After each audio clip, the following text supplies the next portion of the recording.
ना इस दिव्य दृष्टि को खोलना। और भजन कहते हैं कान में उंगली डाल करके उस शब्द को सुनना, उस नाम को सुनना जो चौबीसों घंटे तुम्हारे अंदर गूंज रही है। तो कैसे आप लोग सुमरन करोगे, कैसे आप लोग ध्यान करोगे और कैसे आप लोग भजन करोगे, जरा बैठ करके अच्छी तरह से समझिएगा और फिर घर पर जा करके करिएगा। तो सबसे पहले सुमरन कैसे किया जाएगा? सुमरन करने के लिए एक माला आप लोग ले लेना। ये देखिए प्रेमी भाई बहनों, 108 दाने की ये माला है। अपने अपने घरों में बैठ करके बाहर से अपनी आंख को बंद कर देना और दोनों आंखों के मध्य भाग में अपने ध्यान को रोक करके और दाने दाने पर जय गुरुदेव नाम का उच्चारण करिएगा।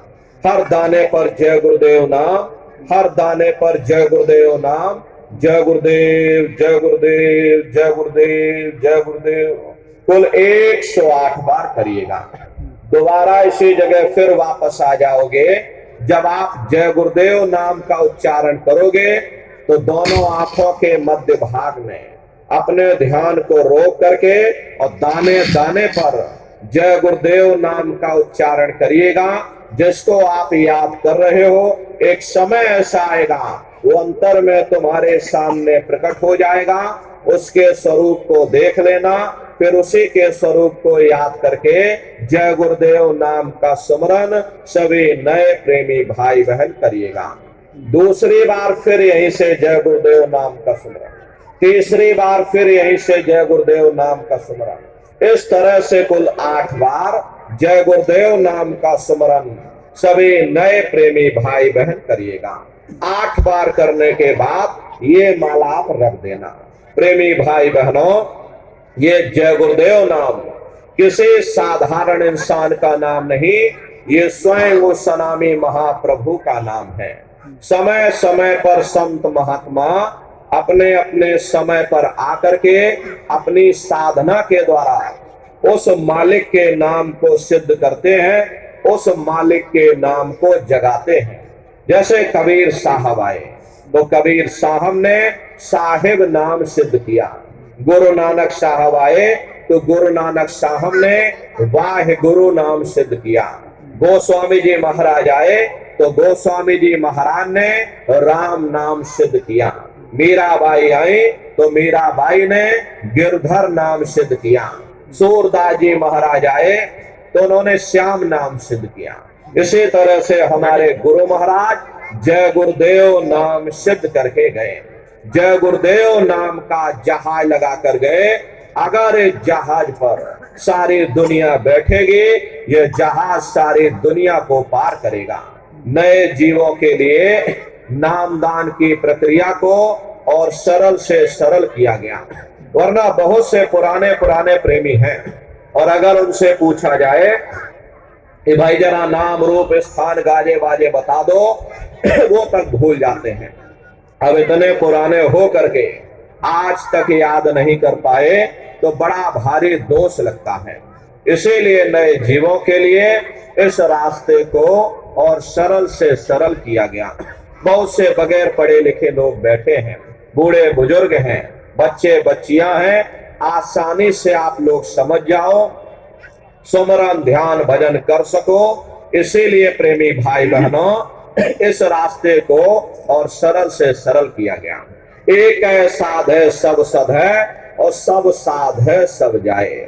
पहले अपने गुरु की उंगली पकड़ लो, क्योंकि गुरु तुम्हारा सच्चा रहबर है। गुरु बिन भव निज तरे न कोई, गुरु के बगैर कोई भी जीवात्मा इस भव सागर से पार नहीं जा सकती। गुरु गोविंदो खड़े ताके लागू पाई और बलिहारी गुरु आपने जिन गोविंद दियो बताए। महिमा उन्हीं की है जिन्होंने गोविंद को लखा दिया। इसीलिए कहा जाता है कि गुरुर ब्रह्मा गुरुर विष्णु गुरुर देवो महेश्वर, गुरुर साक्षात पर ब्रह्मा तस्मै श्री गुरुवे नमः। 3 लोक 9 खंड में गुरु से बड़ा न कोई, और कर्ता करे न कर सके और गुरु करे सो हुई। इसलिए प्रेमी भाई बहनों, साधना करने से पहले जय गुरुदेव नाम का सुमरन सभी नए प्रेमी भाई बहन करिएगा। सुमरन करने के बाद में फिर आप ध्यान पर बैठिएगा। दूसरा है ध्यान, और ध्यान कहते हैं दृष्टि को एकाग्र करना, अपनी दिव्य दृष्टि को खोलना, अपने शिव नेत्र को खोलना। तो कैसे आप लोग ध्यान करोगे, जरा अच्छी तरह से समझ लो। अपने अपने घरों में पलथी मार करके आप लोग बैठिएगा, शरीर को टाइट मत करिएगा। बहुत से प्रेमी क्या करते हैं कि ध्यान के समय अपने शरीर को बिल्कुल टाइट कर देते हैं। यदि आप अपने शरीर को टाइट कर दोगे तो ये शरीर आपका थक जाएगा और फिर शरीर ढीला पड़ जाएगा। इसलिए पहले से ही अपने शरीर को बिल्कुल ढीला छोड़ देना। जितना आराम से आप लोग बैठोगे उतना आपके लिए अच्छा रहेगा। तो ढीले बदन से बैठिएगा, आंखों को धीरे से बंद कर देना। इन आंखों पर भी कोई जोर मत देना। यदि आप अपनी आंखों पर जोर डालोगे तो आंखों की पुतलियों में दर्द होगा, फिर आप अपनी बाहरी आंखों को खोल दोगे। इन बाहरी आंखों का यहाँ पर कोई मतलब नहीं है। जैसे सोते समय धीरे से आंख को बंद करते हो, ऐसे धीरे से आंख को बंद कर लेना। दोनों आंखों के मध्य भाग में दूर सामने अंतर में देखिएगा, सामने आपको अंधेरा दिखाई पड़ेगा। जब आप अपने बाहर की आंख को बंद कर लोगे और अंतर में सामने देखोगे तो सामने आपको अंधेरा दिखाई पड़ेगा। बस उसी अंधेरे में एक जगह पर आप अपनी दृष्टि को एकाग्र करिएगा।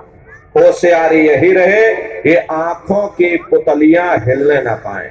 शुरुआती समय में ये आंखों की पुतलियां अंदर अंदर हिलेंगी, लेकिन जब आप अभ्यास करोगे, करत करत अभ्यास ते और जड़मत होत सुजान, जब अभ्यास करते रहोगे तो आंखों की पुतलियां हिलना बंद हो जाएंगी।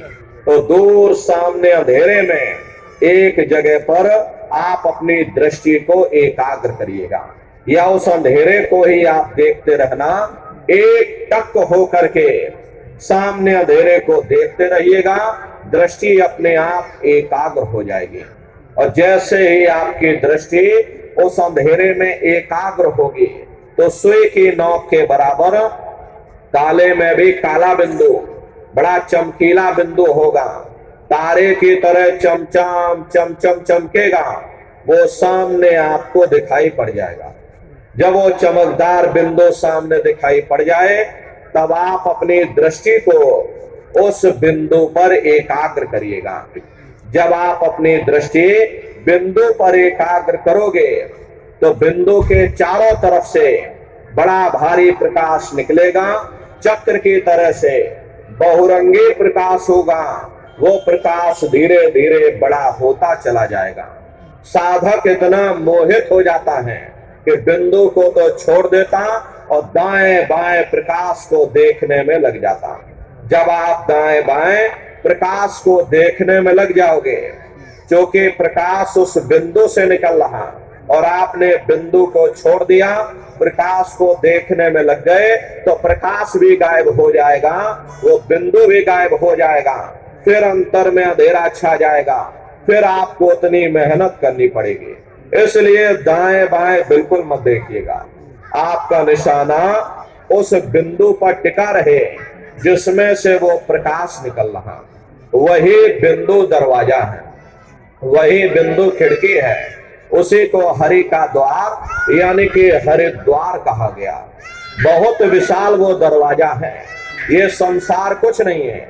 ऐसे लाखों संसार इकट्ठे करके एक साथ दरवाजे के अंदर डाल दिए जाएं, पता तक नहीं चलेगा।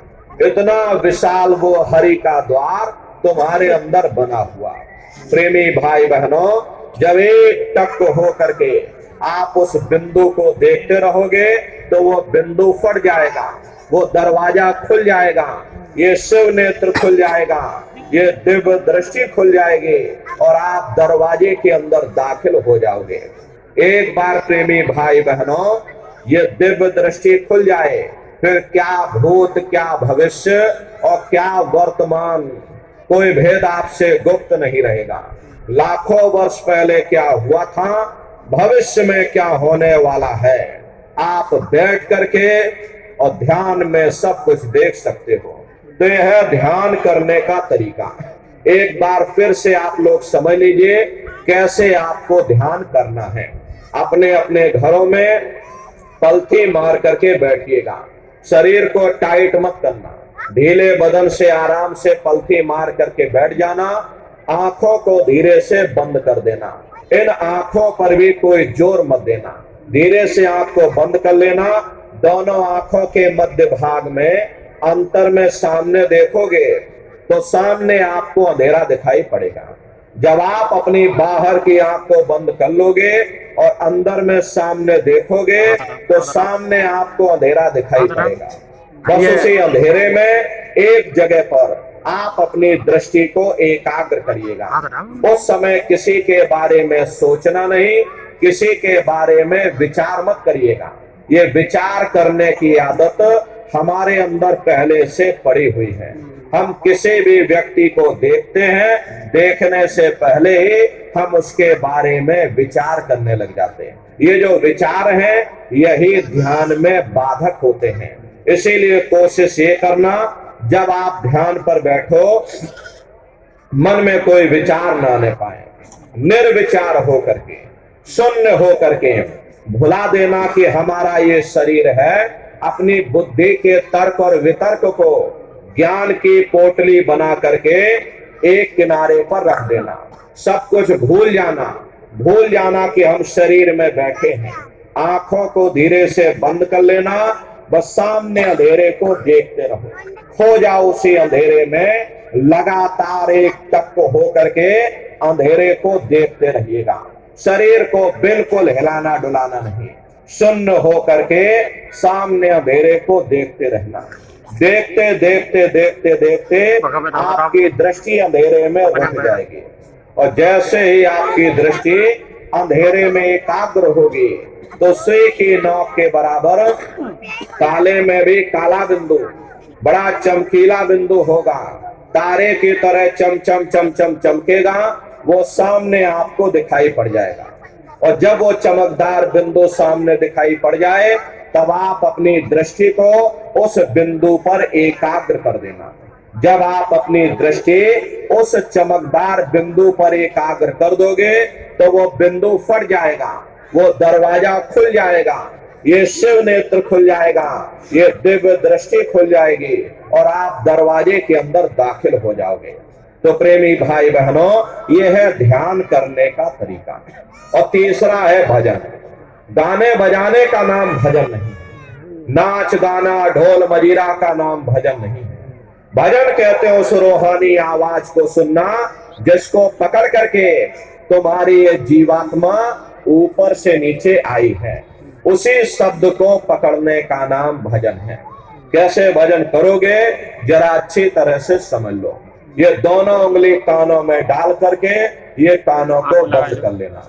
कान इसीलिए बंद किए जाते हैं ताकि बाहर की कोई आवाज हमको सुनाई ना पड़े। अपनी सुविधा से बैठिएगा, कुर्सी पर चाहे कुर्सी पर बैठ जाओ, सोफे पर चाहे सोफे पर, या कोई तकिया रख लेना और दोनों कोहनी यहाँ रख करके दोनों उंगली कानों में डाल करके ये कानों को बंद कर लेना। बहुत सी हमारी माताएं बहनें हैं, बूढ़े बुजुर्ग हैं, अरे भाई आपके घुटनों में दर्द होता होगा या रीढ़ की हड्डी में दर्द होता होगा और आप बैठ करके भजन नहीं कर पाते हो तो आप लेट करके भजन करिएगा। ऐसे सीधे लेट जाना और लेटे लेटे आंख और कान को बंद कर लेना। मतलब तो आंख और कान को बंद करना है, चाहे आप लेट करके करो या चाहे आप बैठ करके करो। यही कहा गया कि भाई आंख कान मुख बंद कराओ, अनहद झिंगा शब्द सुनाओ। यानी पहले अपनी आंख को बंद करो, अपने मुख को बंद करो, दोनों उंगली कानों में डाल करके ये कानों को बंद कर लो और ऊंचे से ऊंचा ध्यान दे करके उस आवाज को सुनने की कोशिश करो।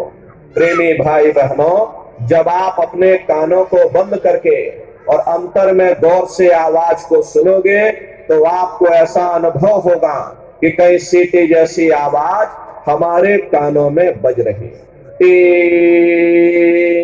इस तरह से सीटी जैसी आवाज शुरू में आप सभी को सुनाई पड़ेगी। करना कुछ नहीं है, लेटे हो चाहे बैठे हो, बस आप उस आवाज को सुनते रहना और सुनते सुनते उसी में लीन हो जाओ। जब आप उसमें लीन हो जाओगे तो कुछ समय बाद में दोबारा आपको अनुभव होगा कि कहीं बड़ी दूर से एक महीन आवाज, घंटे और शंख की आवाज हमारे कानों में बज रही है। जैसे मंदिरों में घंटियां बजती हैं, टन टन टन, तो बाहर तो आपने नकल किया। अरे महात्माओं ने कहा था ये शरीर तुम्हारा सच्चा हरि मंदिर है। इसी हरि मंदिर के अंदर 24 घंटे वो घंटे और शंख की आवाज गूंज रही है। उसी घंटे शंख की आवाज को महात्माओं ने शब्द कहा। अरे आपकी धर्म पुस्तकों में लिखा है कि पोथी पढ़ जग मुआ, पंडित भया न कोई, 2.5 अक्षर प्रेम का और पढ़े सो पंडित होई। दुनिया वाले कहते हैं कि 2.5 अक्षर का मतलब प्रेम है। अरे प्रेम नहीं है, प्रेम में तो मात्रा लगी हुई। यहाँ पर जिस 2.5 अक्षर का वर्णन उन महात्माओं ने किया था वो है शब्द सा, आदा, बा और दा। उसी शब्द को महात्माओं ने नाम कहा।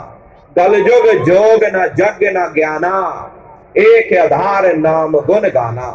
कलयुग में न योग है, न यज्ञ है, न ये ज्ञान है, तो कलयुग में क्या है? कलयुग केवल नाम आधारा, सुमेर सुमेर नर उतर ही पारा। कलयुग में केवल नाम का आधार है। वो नाम तुम्हारे अंदर 24 घंटे गूंज रहा है। उसी घंटे शंख की आवाज को महात्माओं ने शब्द या नाम कहा।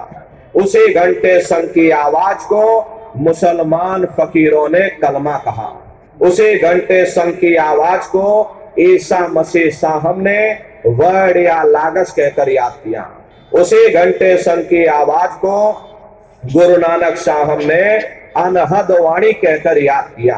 चीन में जो महात्मा हुए उन्होंने इसको ताओ कहकर याद किया और हिंदू महात्माओं ने इसे देववाणी, आकाशवाणी कहकर याद किया।